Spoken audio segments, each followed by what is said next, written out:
You're observing a sunset, and your first thought isn't about the color. It's about the caption. If this is you, you are not failing at focus. Your brain is simply running a script. Let's deconstruct it. This script runs silently, constantly, in the background of your mind. It's the quiet voice that activates when you take the first bite of a beautiful meal. Not to savor the taste, but to find the adjective. Delicious, comforting, nostalgic. It's the lens that frames your quiet morning coffee, not as a moment of peace, but as a potential image. The light, the steam, the angle. You are not just living. You are translating. You are translating your existence in real time for a theoretical audience. You are thinking in captions.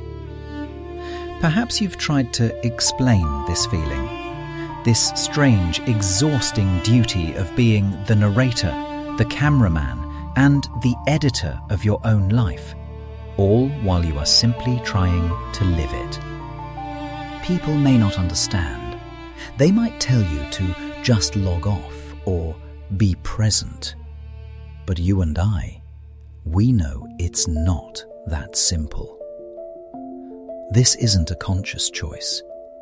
It is a reflex. It is a cognitive pattern that has been etched into your consciousness by a culture that equates proof with existence. If an experience wasn't documented, did it happen? If a thought wasn't shared, was it valuable? This script hijacks your focus. It steals the raw, unfiltered beauty of a moment and replaces it with the processed, curated version of the moment. The joy of a friend's laugh is interrupted by the thought. This is a core memory. The stillness of a walk in the woods is punctuated by an internal search for a quote about nature. You are not alone in this. This is the shared condition of people who think in captions. It is not a personal flaw. It is a symptom of a deep, pervasive misalignment. It is the sound of your internal compass struggling against the magnetic pull of an invisible, collective applause. This is a quiet exhaustion. The exhaustion of performance. The feeling that you are living one step removed from your own biography, perpetually drafting the story of your life instead of feeling its weight. This exhaustion has a name. We feel it as pressure, as a cognitive fog. But in philosophical terms, this is performativity. This is the state where your identity is no longer a core you possess, but an act you must continuously stage. You are not just being, you are performing the act of being. Thinking in captions is the most intimate symptom of this condition. It is the evidence that the performance has moved inward. It has breached the barrier between your public persona and your private consciousness. Your thoughts are no longer your own. They have become a script. This happens through a mechanism so simple and so powerful that it has quietly colonized our inner world. The external validation loop. It begins with a simple human desire to connect, to share. We post a thought, a photo, an experience, and we are met with digital applause, a like, a heart, a comment, a small, satisfying hit of dopamine, a signal to the brain that was good. We were seen. We were affirmed. The brain, in its efficiency, learns the pattern. It seeks to repeat the reward. So, we share again. But this time, the motivation has already begun to shift. The second share is not just for the joy of sharing.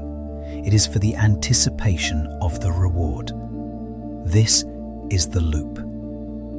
And it escalates. We begin to subtly, perhaps unconsciously, optimize our sharing. We learn which angles get more light. We learn which thoughts are more relatable. We learn which captions are more engaging. We stop sharing our life as it happens. We begin curating our life to be shared. The loop tightens.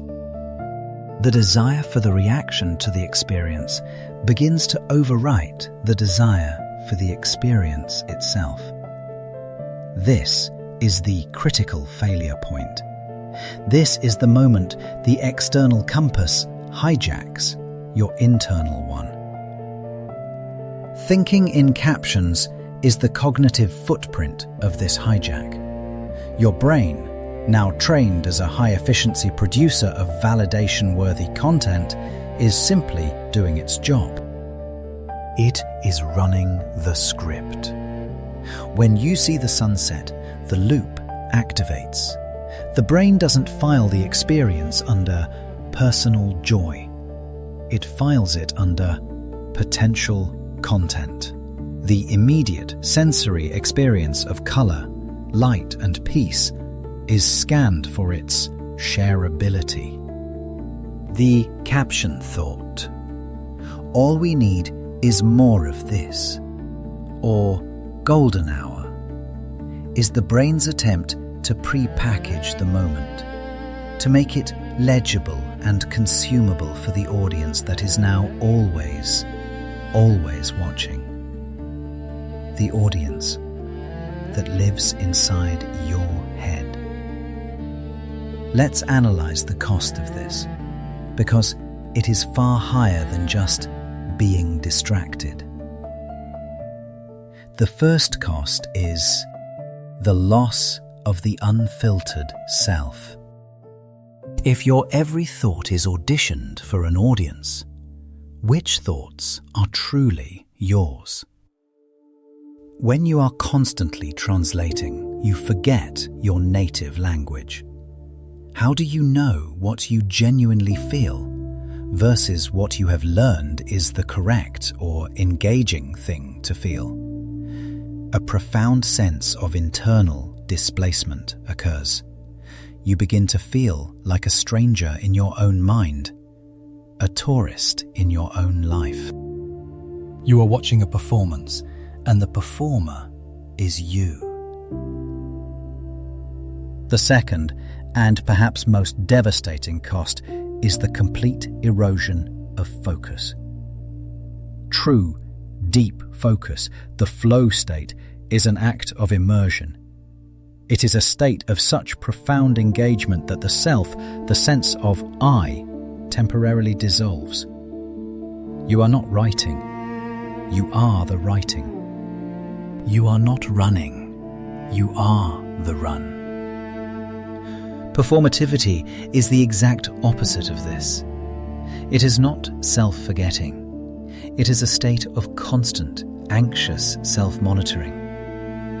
You cannot be immersed in the sunset if you are simultaneously observing yourself, observing the sunset.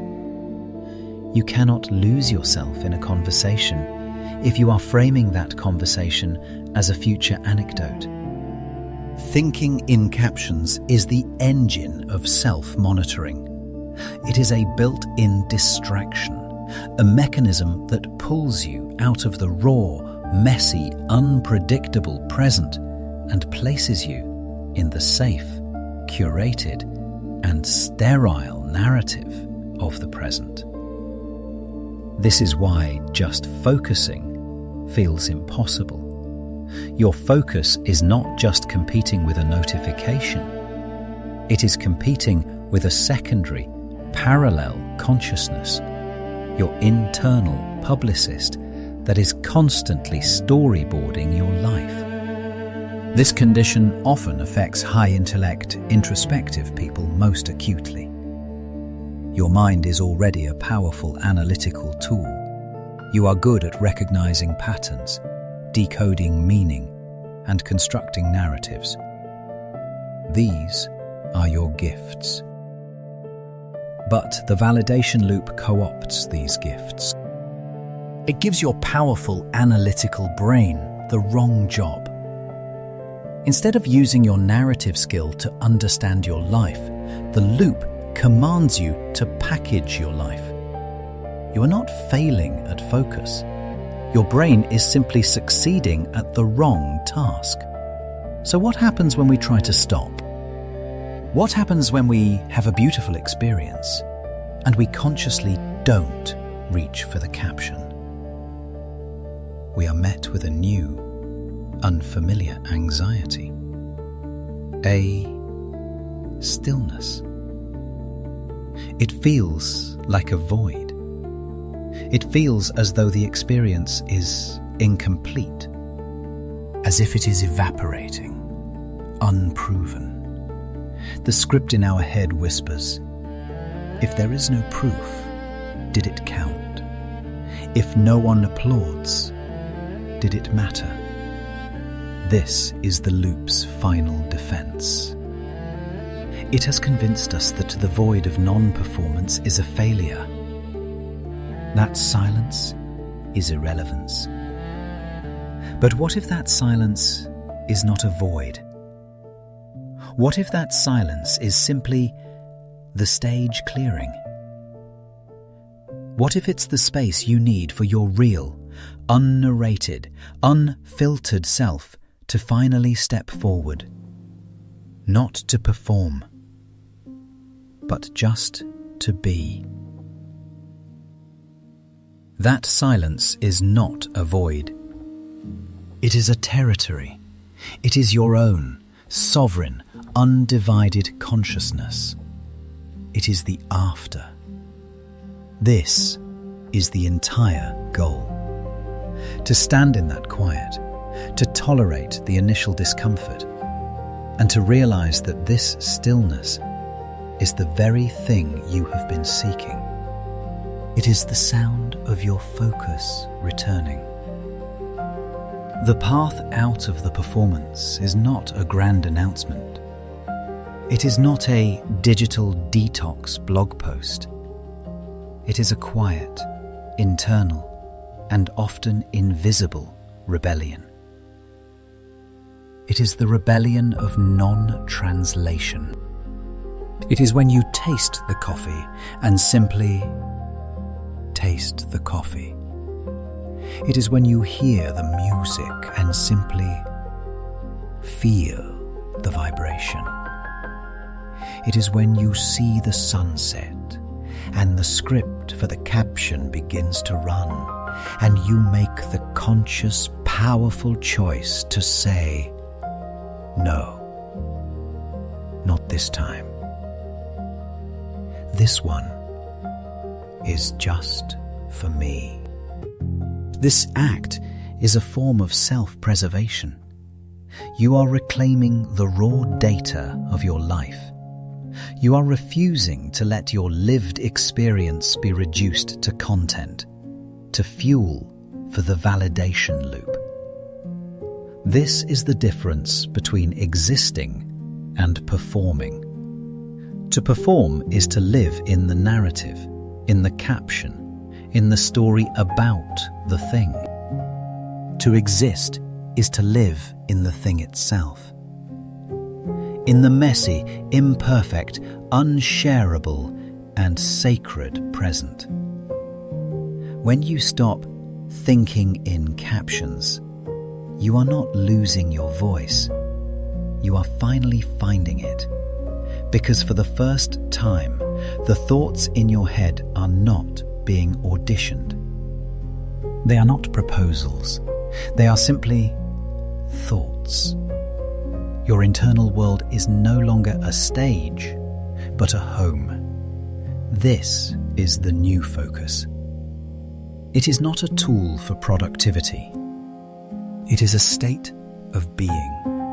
It is the presence that comes when your internal narrator, that tired, anxious publicist, is finally allowed to rest.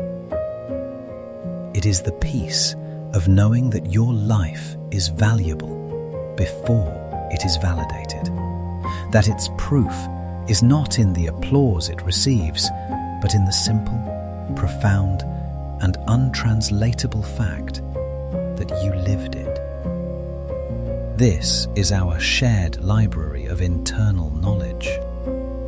The most valuable data isn't the captions we write, but the thoughts we have when the narrator finally goes silent.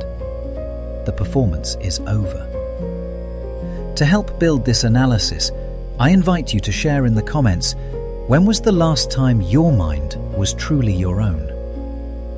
And what is the one thought, feeling, or moment you are choosing to protect from performance?